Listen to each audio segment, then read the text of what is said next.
Hi guys, welcome back to the channel. This video is all about whether the new or soon to be released, hopefully, Nikon Z8 will be a good camera body for wildlife photography.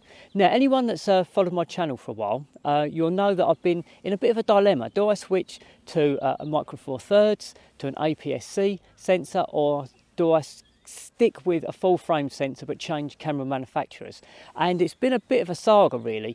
Now, I don't really want to change from Nikon because I've got lots of Nikon lenses, and in particular I've got my Nikon 600mm prime lens, and that's a lovely lens, and I don't think I could afford to buy that again if I switched camera manufacturers.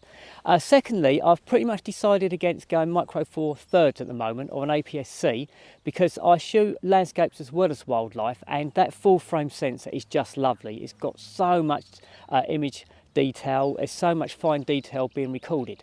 So my choice is stick with Nikon, go to Sony or go to Canon. And it's been a really close run thing because I've had to be really patient. The only Nikon body that's got good animal eye detect autofocus is the Nikon Z8. And it's really expensive, although that's not a huge issue because photography is my job, but also it's really big and bulky, and I didn't want to carry that extra weight. For me, a mirrorless body is all about being small and light. So if I go hiking, you know, up mountains or something like that, I haven't got that huge amount of weight to carry. So will the Nikon Z8 be a good camera body for wildlife photography?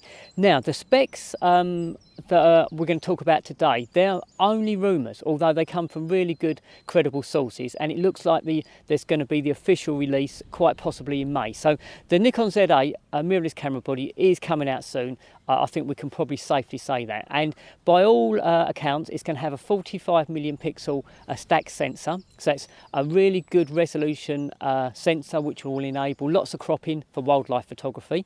It's a stacked sensor, which means that there won't be any rolling shutter, and rolling shutter basically means that when you're shooting with the electronic shutter you get distortion, especially when you're panning with a bird in flight. So we shouldn't have any rolling shutter, so that's another really good thing, or really good thing in favour of the Z8 as a wildlife photography camera. So good resolution, stacked sensor, no rolling shutter, so they're all good things. And the 45 million pixels, great for cropping wildlife photographs, you know, if we can't get close enough to our subject. It's going to be, by all accounts, shoot 20 frames a second in RAW, which is more than enough for wildlife photography. Yes, there are other camera bodies that shoot more frames per second, but for me 20 frames a second will be easy enough, so that's another really good tick. And then thirdly, and most importantly, it's got something like 493 AF sensors, AF points, and it's got allegedly good animal eye tracking, so it will track your normal cats and dogs, which is what my Z6 II does at the moment, but it doesn't eye detect anything else, but it will also eye detect other animals, and crucially it will eye detect birds. So for me that's another big tick, and that is literally the most important thing for me when it comes to changing camera bodies. I'm not going to buy another camera body, mirrorless camera body, until that body has animal eye detect, particularly bird eye detect, and the Z8 by all accounts has got that. So I think first impressions are that it's going to be a great wildlife camera body. Good resolution, no rolling shutter, good autofocus, 20 frames per second, all in a fairly decent rugged body that's not too big and not too heavy. So I think my patience might be rewarded. If these specs come out as have been rumoured, then I think my next camera body may well be the Nikon Z8. Now, it's going to compete well with the R5, the Canon R5, I think, and the spec's probably not quite as good as the Sony A1, but it's certainly good enough for what I need. And I can use all my existing lenses using the Z to F adapter, and obviously I can continue to buy mirrorless lenses to add to the system as time goes on and slowly move over. But crucially, I can use my 600mm prime with the Z8, have great autofocus and great image quality.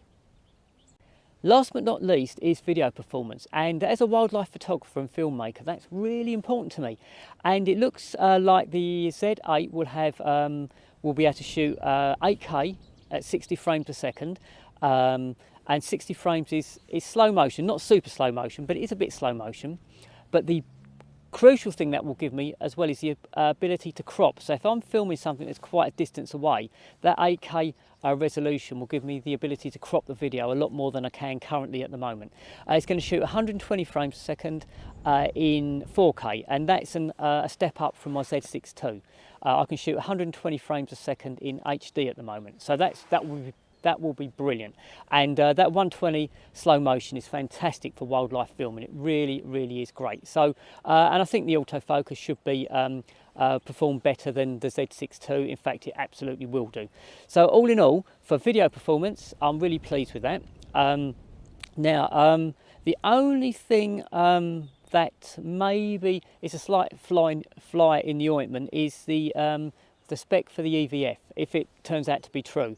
And it's the EVF on the Z8 is not going to be as detailed or as high resolution as either the Canon R5 or the Sony A1. But you know, it's going to be as good, if not better, than my Z6 II, and I get on absolutely fine with the Z6 II, so that's not a big deal.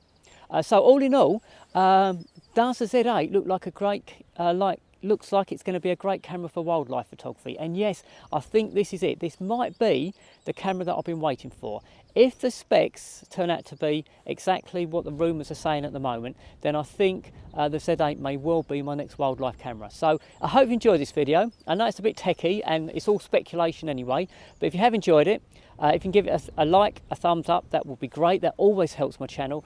And if you haven't subscribed and you know you've enjoyed this or other content that I've got on my channel, then it would be great if you could subscribe as well. The more the merrier.